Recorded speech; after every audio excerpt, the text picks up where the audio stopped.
remarkable gentleman for you to meet in a moment. He took a gap year, as you do.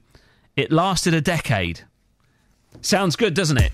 We'll find out some more in just a moment. The man who walked out of the world, coming up next. That is Andy Grammer. That's called Fine By Me on BBC Sussex and BBC Surrey. 20 minutes past 10. Let's spend some time in the company of my next guest, who's probably best described as a wanderer from Worthing, who went on a gap year, as I said before, that lasted a decade. 10 years with no fixed abode, roaming the world, has provided him with enough stories to last a lifetime and to pen a novel based on his extraordinary journey. The Man Who Walked Out of the World is out now, and he joins me in the studio under his alias of A. Greenman. Hello. Morning, Danny. How you doing? Mr. Greenman, nice to meet you. That's it. You too. Right. So, is it easy then, first of all, to drop out of the world in which we most live, where you know, we have a house, we've got a mortgage on that, we have to go to work to pay those bills, and we have to have a bank account and all that. Is it easy to duck out of that?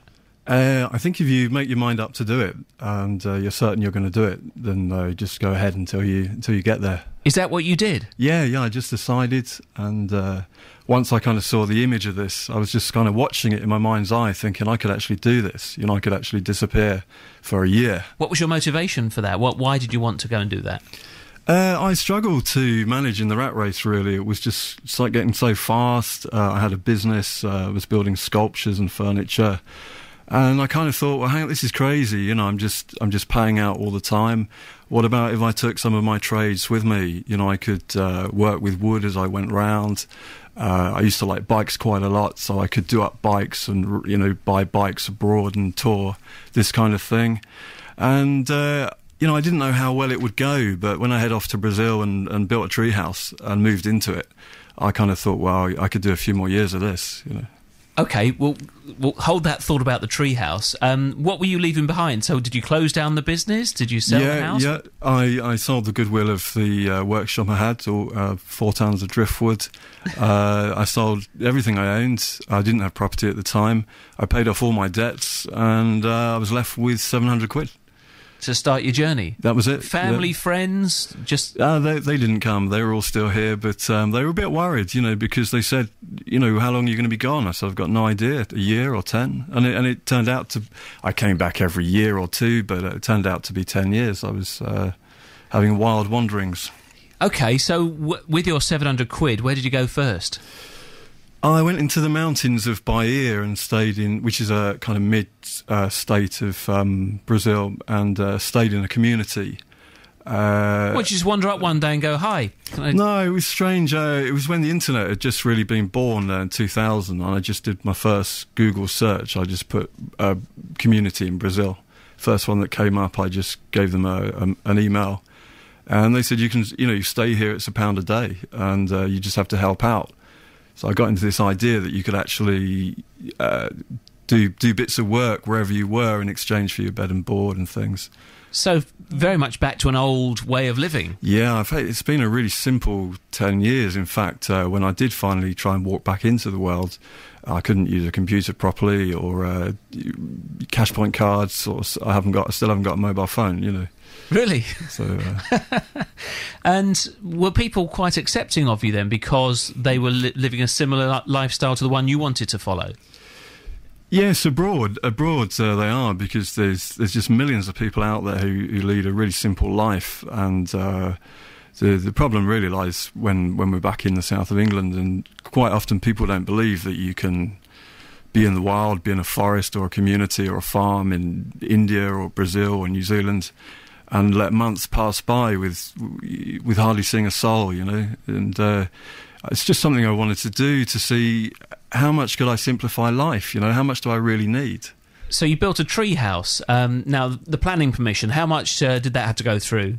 Yeah, it was a terrible process. It took months and months and thousands of pounds. Well, you found a tree and you still start back. No, I did. Together. I mean, in Brazil, you can in back parts of Brazil, you can go into a store and buy a machete. So I did, and stuck it in my bag, and just said to my friend, "I'm going off to find a tree to build a tree house in." And when I found one, I asked the locals who owned it, and the guy told me. And he said, I'd really like a treehouse up there, and if you build it, you can stay in it, And when you go, I keep it, and he probably rents it out to tourists, You understand, Mr. Greenman, this wouldn't be for everybody, would it? Some people couldn't... It's not everybody's cup of tea. Some people couldn't hack it. They couldn't live not knowing where the next meal was coming from, or where they were going to be staying that night, or just actually the kind of roughing it side. Yeah, there is that. And I think the reality is that a lot of my travel also, if I've been volunteering on a farm, I've been given accommodation in a mansion house or on a super yacht. So it's I do the wild stuff, but I don't kind of sniff at getting a really nice clean white sheet and the steaming hot shower. And what is that? Is that just the way you get on with people? You can converse easily, understand them, because you've got to get along well with people to enable you to find yourself in those places, haven't you? Yeah, I mean, I love people. I love life. I'm fascinated by different cultures. And I think if you go in with a sort of good heart and you're honest and you're prepared to work and help out, pretty much anybody will take you on. I remember going down in India to buy a fishing boat and just talk to the local community.